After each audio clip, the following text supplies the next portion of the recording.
Every word of the Bible is 100% true. Oh, really? And what makes you so sure? Because it's the greatest book ever written. All the best stories are in there. Noah's Ark, David and Goliath, The Princess and the Pea, Steamboat Willie. Dad, have you ever, actually read the Bible? Why would I? That's what the talking guy at church does. If there was something fishy in there, he'd have caught it by now. He's obsessed with that thing. But that is an interesting thing. It's kind of like, I'm not going to read this thing myself. I'm going to let the preacher tell me. I'm going to live off the theology of the preacher, the energy of the preacher, the illustrations of the preacher, but you don't know it yourself.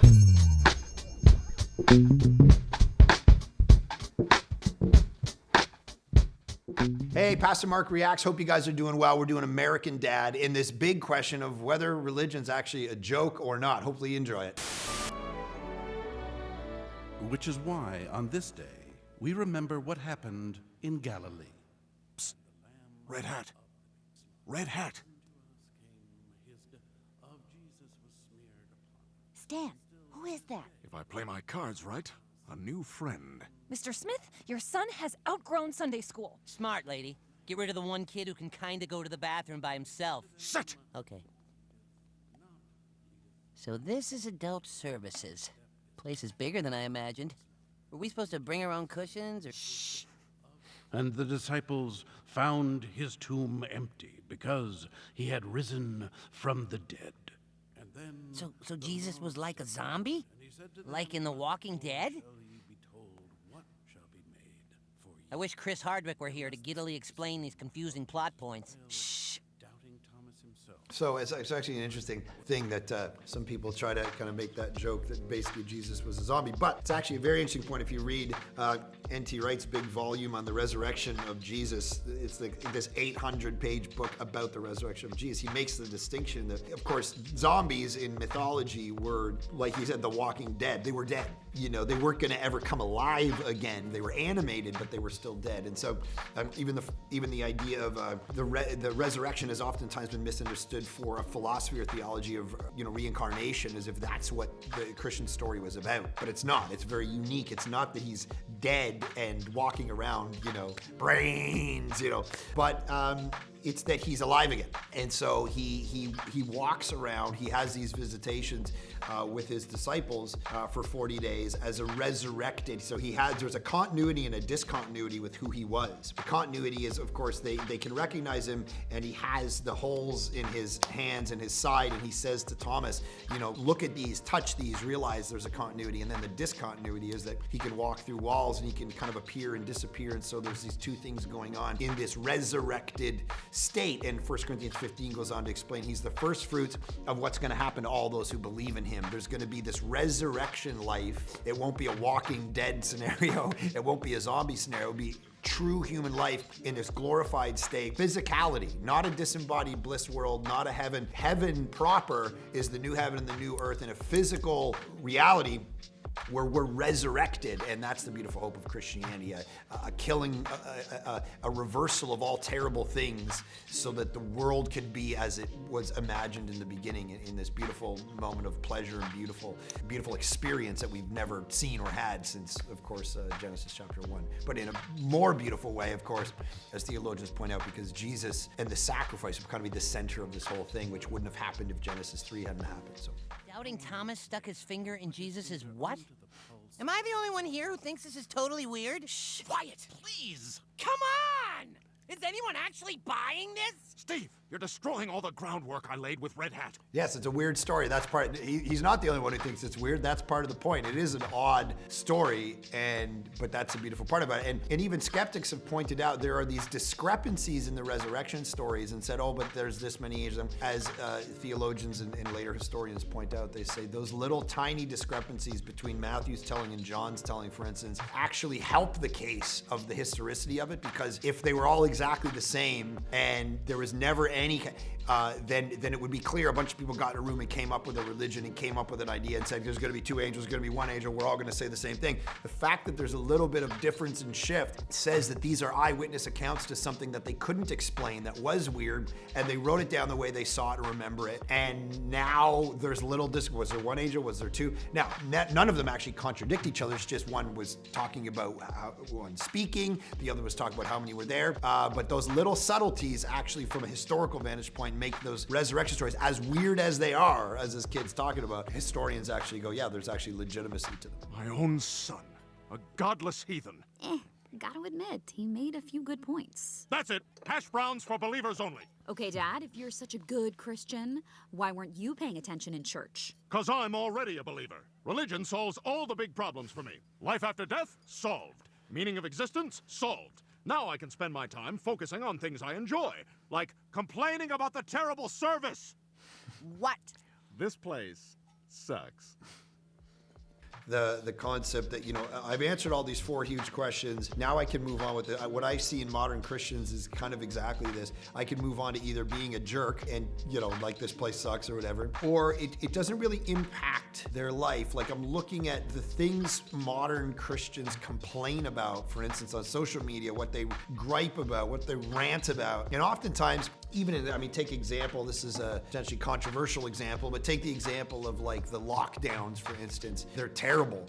They create all kinds of mental health problems and all this kind of stuff for people. We need to try to get out of them as soon as possible. We all want that. We all know that. But sometimes it feels like Christians are arguing that from the vantage point of, they're talking about their rights. My rights are being taken away and all of that, which is, a very interesting, important debate. Sometimes it feels like it's more of their comfort that's being taken away. It's the comfortable life that they've created as kind of middle class, Christians living in the Western world. I don't like that my comfort's being challenged. And they kind of drape that in the conversation about rights. And I think it's very important that we're constantly evaluating our own heart and going, is it really my rights, which is legitimate, or is it my comfort? And of course, Jesus would challenge that because the image he gives about discipleship is not, this is the one who gave up his rights in heaven and became a human being. This is the one who says, if you want to follow me, you're not going to have a place to lay your head. Discipleship's actually going to be tough and difficult. And sometimes in the modern mind, I think it's more the comfort that gets, Jesus puts his finger on that and it hits a nerve and we're like, oh, we're not willing to give up the comforts. Even though Jesus said, if you're going to follow me, the Son of Man has no place to rest his head. If you're going to follow me, you got to leave family. If you're going to follow me, this is what your life's going to look like. They killed me, so what do you think they're going to do with you? And so here he is literally a picture of comfort surrounded by hash browns and all these things. I've got all this stuff figured. Now I can comment on how crappy this place is. And it's like, it feels like that's kind of a, Seth MacFarlane's given a little critique of a lot of Christians that he probably knows. So. Nonsense. Every word of the Bible is 100% true. Oh, really? And what makes you so sure? Because it's the greatest book ever written. All the best stories are in there. Noah's Ark, David and Goliath, The Princess and the Pea, Steamboat Willie. Dad, have you ever, actually read the Bible? Why would I? That's what the talking guy at church does. If there was something fishy in there, he'd have caught it by now. He's obsessed with that thing. Well, maybe you should go read it. There's a description I will. of my job. In fact, I'll tell you what, Steve. But that is an interesting thing. It's kind of like, I'm not going to read this thing myself. I'm going to let the preacher tell me. I'm going to live off the theology of the preacher, the energy of the preacher, the illustrations of the preacher, but you don't know it yourself. You don't read it yourself. I remember when I was doing young adult ministry for years, there'd be people come up and they'd say, you saved my faith, or my faith, you were able to, and I'm just like, what do you mean? And they would say things like, and people say this, to pastors all the time, you feed me. And it's like, okay, that's good. That's part of my job. I want to feed you. I want to be able to, it's part of my role in the kingdom to do my best at doing that. But you should be feeding yourself. Like if I got hit by a bus tomorrow, your faith should not be dependent on me. Even the book of Acts talks about that. They were, this particular group, the Bereans, were of noble character because they took everything that the apostles were saying and weighed it against the scriptures themselves. They went and looked into this stuff themselves. And my word to be, make sure your faith isn't vicariously being lived through a preacher, a teacher, a leader. Make sure it's actually part. The beautiful thing about the Protestant Reformation, even though there's some things about it that are, can become problematic when you put the Bible in the hands of everybody and they can interpret it in a million different ways. The beautiful thing about it is you can read it yourself and you can have a relationship with the Word and the Word behind the Word, and you should be doing that versus just trusting the person talking to you from the pulpit. I don't know who I am anymore. Without my faith, I'm nothing. That's not true. You're a husband, a father. That means nothing. Stan, maybe you don't need to be so literal with the Bible. A lot of people see it as a set of instructive fables. Fables? You want me to base my entire life on a bunch of imaginary fairy tales? Well, that would only make sense if I was imaginary. The only problem is I'm real. I remember when Rob Bell came out with his book Love Wins, and he was trying to talk about the concept of universalism and there's no hell and everyone kind of ends up in heaven in the end, and that's a better story than a story where there's still a hell. And he did an interview with I think an NBC guy or whatever, and he said, isn't part of what you're trying to do is simply make the Bible more palatable for modern people. It'll be easier to swallow if there is no hell and everybody, And I thought that was kind of a potent moment, because that is a temptation. Of course, that's what his wife is trying to kind of present is, this version of Christianity that actually a lot of churches have gone down, where these are just fables and stories and don't push the details and don't worry about the literalism of things. And of course, I would say, let's be very careful to make sure what we mean by literal is what the Bible would present as literal. So as in other videos I've talked about, if the genre you're reading isn't forcing you to be literal about a particular thing, whether that's four corners of the earth or God being a bird because he has wings, or the book of Revelation saying that Jesus comes back with a sword between his teeth, or 1,000 illustrations throughout the Bible, be very careful that you're taking literal the things that it's asking you to take literal, and you're making sure that you're keeping with the spirit of the genre that you're reading when you're actually reading it to get to the interpretation. But then there's other movements and denominations and churches that have taken that one step further and said all of it is just fables and nice ideas for your life. And I think there's a reason those denominations tend to die in the Western world. And who's gonna wake up in the morning and give their life for a Jesus that didn't really rise from the dead? He just rose from the dead in your heart. It's a metaphor for how you'll get through life too, just like the plants. And Jesus didn't really walk on water. It's just like the shore was out, the tide was coming in, and so he just kind of hung out. We don't want to defy. And this is what a lot of people, like, you show up on a Sunday, this is what they're preaching. And it's like those things die because this isn't the biblical story. And that kind of story doesn't make you give your life for it, as it has the people who are getting crucified, the people who are getting stretched apart to death, the people being eaten by lions. They're not doing it because of a nice fable story they made up about an archetypal good guy who was a martyr for a good cause. They're doing it because they really said this guy rose from the dead and we worship him as God. And that's why we get up in the morning, and that's why we give our money and our time and our life for this. I lost my faith. Oh, that? Stan, I've been telling you for years religion was a load of bull. Why didn't you ever listen to me? No one likes to be ignored. You hurt my feelings. But I suppose that's all in the past. I'm already over it. Yeah, good for you. Stan, wake up! Can't you see? Without the shackles of religion, you're free to do whatever you want. Break a commandment. Break all of them. How will that help? Pleasure. Ever heard of it? Ever grokked it?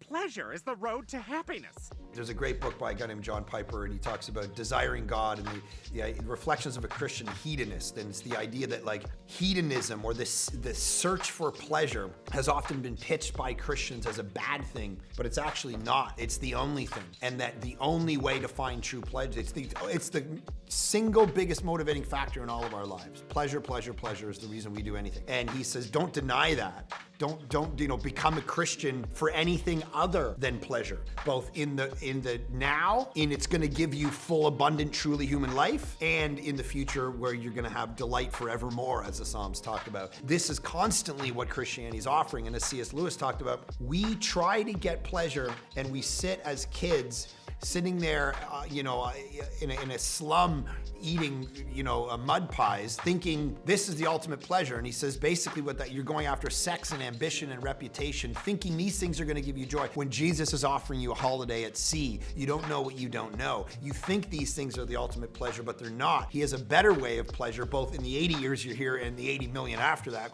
Have you trusted him, or are you trusting in the impulses, that the culture has in front of you? You got to be able to have a much bigger view and be able to view it like that versus, oh, look, now I'm free from God. I can have as much sex or get as much money or hurt a bunch of people that I want. And those things begin to run out over and over and over again. Jim Carrey years ago said, I wish every single person could get all the money in the world and all the sex in the world, all the power, all the things they want in the world like I did, and realize that that'll never fulfill you. It'll never make you happy. There's some other thing, pining in us to actually be fulfilled. So, hey guys, hope you enjoyed that video. Please leave a comment. Let us know the kinds of videos you would like to see. Like it, share it. Hopefully you guys are well. Thanks for watching.